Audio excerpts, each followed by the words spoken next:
खारबेल नगर स्थित बुद्ध मंदिर सभाकक्ष विश्वविख्यात वैज्ञानिक संथ भावातीत ध्यानयोग सिद्धि कार्यक्रम और वेद विज्ञानर प्रणेता परमपूज्य महेश महर्षि जोगींकर 107तम जन्मवार्षिक उत्सव महा धूमधाम रे पालित होइछि।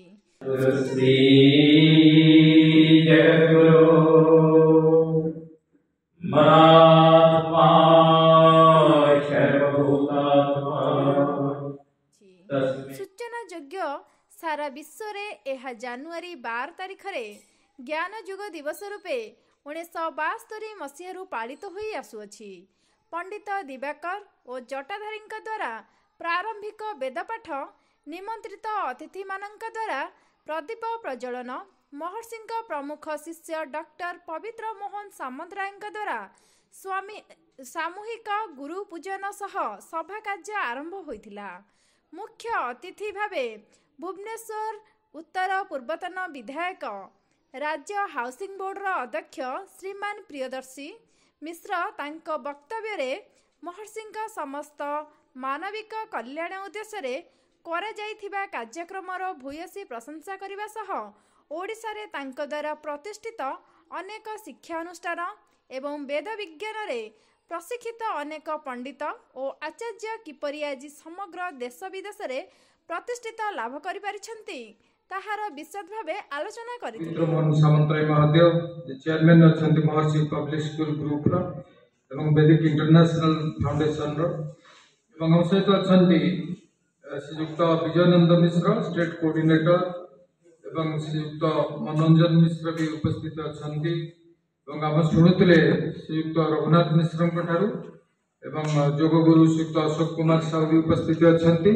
एवं आपण माने जो माने महर्षि महेश जोगी को श्रद्धा करती सम्मान करती समस्त को मोर शुभेच्छा जनाऊँगी एवं पवित्र हिज होलीनेस महर्षि महेश जोगी को मोर प्रणाम करुछि। जेतबेले देहावसान हैला ता पूर्व जो भाव महर्षि जोगान जानी पारिथिले से भाव महर्षि मध्य जानी पारिथिले जे मो देहावसान करिया जाउछि से आगुर मध्य घोषणा करथिले।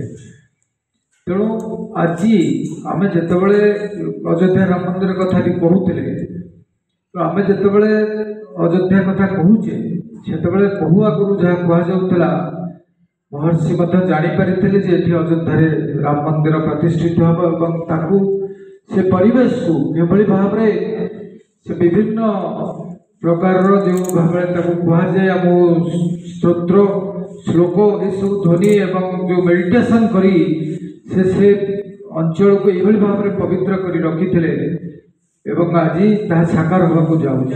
शरीर जी पवित्र हुए ये जीव जगत को बचा ब्राह्मण जदि गोटे वृक्ष हुए तेरे ये तीन गोटी प्राणी बा तीन गोटी जाति होती पत्र पत्रांग फूल पुष्प who knows the reality, who is the capable of teachings with his own examples.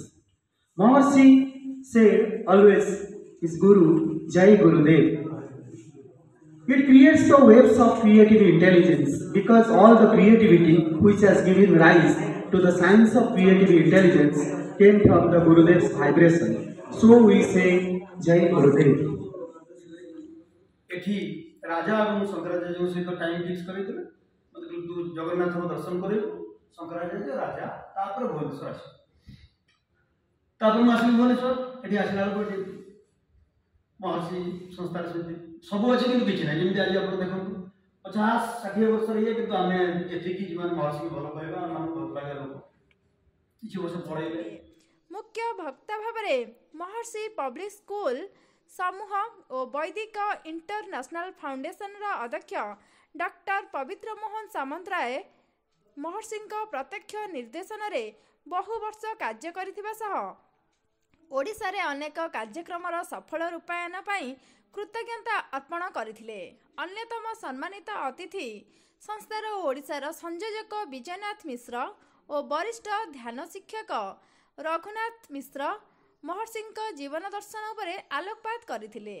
उक्त कार्यक्रम रे ध्यान शिक्षक मुरली साहू वरिष्ठ सांबादिक संजय दास विजय दास सोनाधन्य चित्रशिल्पी प्रदीप्न दास, विशिष्ट श्रमिक नेता सत्यव्रत नायक, विशिष्ट समाजसेवी लोकनाथ दास तथा अनेक महर्षि अनुगामी और मान्यगण्य व्यक्ति विशेष उपस्थित थिले।